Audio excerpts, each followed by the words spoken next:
যে মেয়েরা একটা গ্লাসে পানি ঢেলেও খেত না, সেই মেয়েরাই পুরো একটা সংসারের দায়িত্ব নিয়ে নেয়। সবার জন্য রান্না করে, সংসার সামলায়, বাচ্চা সামলায়।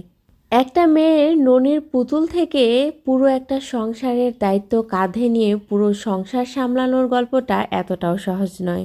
আমি জীবনে কখনোই মাছ কাটিনি। আমি কি কাটবো? আমার মা নিজেই মাছ কাটতে পছন্দ করে না। সংসারের সমস্ত কাজ করলেও মাছ কাটা তার খুব অপছন্দের। তবে মাছ কাটা, মুরগি কাটা এগুলো দেখতে আমার ভীষণ ভালো লাগতো। যখনই কেউ মাছ কাটতে বসতো, মুরগি কাটতে বসতো, তখনই আমি বসে বসে সেই কাটাগুলো দেখতাম।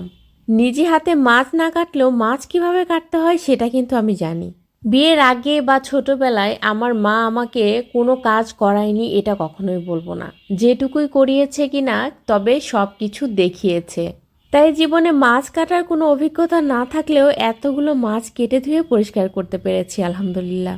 আজকে আবরিজের বাবা আর দাদাভাই হাটে গিয়েছিল মাছ কিনতে, আর সেখানে যে মাছের দাম অনেক কম পেয়েছে, আর তাই প্রায় 1 মণের বেশি মাছ কিনে এনেছে। প্রথমে যেটুকু দেখেছেন এইটুকু মাছ আমাকে কাটতে দেওয়া হয়েছিল, আর আমি সেইটুকু মাছ কেটে ধুয়ে একেবারে রান্না করে ফেলেছি। কারণ ওইটুকু মাছ কাটতে কাটতে আমার অনেকটা সময় লেগে গিয়েছিল, আমি আর দুপুরে রান্না করতে পারিনি। তাই ওই মাছ ভাজা দিয়েই দুপুরে খাওয়া দাওয়া কমপ্লিট করে নিয়েছি। আর তারপরে আবার এতগুলো দেওয়া হয়েছে। এতগুলো মাছ এনেছে, আর সেই মাছগুলো বাজারে নিয়ে যেয়ে কাটানো সম্ভব না। কারণ এর মধ্যে বিভিন্ন ধরনের মাছ ছিল, ছোট বড় সব সাইজের মাছ ছিল। আর এতগুলো মাছ কিভাবে বাজারে নিয়ে যে কাটাবে সেটা আমি জানি না, বা দাঁড়িয়ে থেকে কাটানো হয়তো সম্ভব না। আমি ঠিক এই বিষয়ে বলতে পারবো না, কারণ আমি সঠিকভাবে জানি না। এই মাছগুলো আমাদের বাসায়ই কাটতে হবে, আর এই জন্য সারা দিন থেকে সবাই মিলে মাছ কাটছি। হেল্পিং হ্যান্ড আছে, তারাও কেটে দিচ্ছে। আর এই পালং শাক আর আলু সকালে আন্টি কেটে দিয়ে গিয়েছিল, কিন্তু আমি রান্না তো করতে পারিনি। মাছ কাটতে কাটতেই দিন আমার শেষ হয়ে গেছে। তাই এখন একটা ছোট মাছ কেটে নিয়েছি তাড়াতাড়ি করে, আর এই মাছটা দিয়েই পালং শাক দিয়ে আলু দিয়ে একটু রসা রসা করে রান্না করব। আবরিজের বাবা খুব সাহস করে মাছগুলো নিয়ে এসেছে উপরে, কারণ হচ্ছে আমি তো জীবনে কখনো মাছ কাটিনি।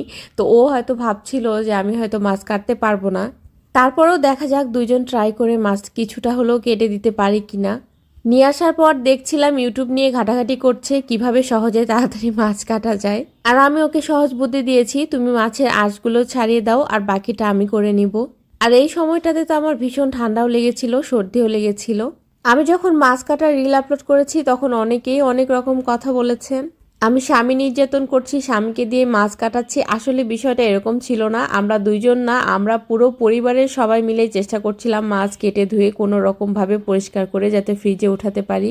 এখন হয়তো অনেকে এসে বলবেন যে আপনি একটা মেয়ে হয়ে জন্ম নিয়েছেন আর আপনি মাছ কাটতে পারেন না। আসলে ওই যে আমার মা নিজেই মাছ কাটতে পছন্দ করতো না, আর আমার মায়েরও হেল্পিং হ্যান্ড ছিল, বড় বড় বোনেরা ছিল, তারাই মাছ কেটে দিত। তাই আমার কখনো মাছ কাটার প্রয়োজন হয়নি। আর বিয়ের পর শাশুড়িকে দেখেছি মাছ তো দূরের কথা, শাকসবজিও নিজে কখনো না কাটতে। বিয়ের পর থেকে হেল্পিং হ্যান্ড আছে আলহামদুলিল্লাহ, তারাই সমস্ত কাটাবাছা করে দেয়, এজন্য আমাকে কোনো কিছুই করতে হয় না। বাজার থেকে যতই মাছ নিয়ে আসুক সবগুলো কাটিয়ে নিয়ে আসা হয়, আর যেগুলো কাটানো হয় না সেগুলো হেল্পিং হ্যান্ডরাই কেটে দেয়। আজকে মাছের পরিমাণটা একটু বেশি ছিল, আমি চাইলেও হয়তো এভাবে মাথা কেটে পেট থেকে নাড়িভুড়ি বের করে ফ্রিজে রেখে দিতে পারতাম, কিন্তু ফ্রিজে সে পরিমাণ জায়গা ছিল না, যার জন্য আমি নিজে চিন্তা করেছি যে আমি নিজেই পারবো।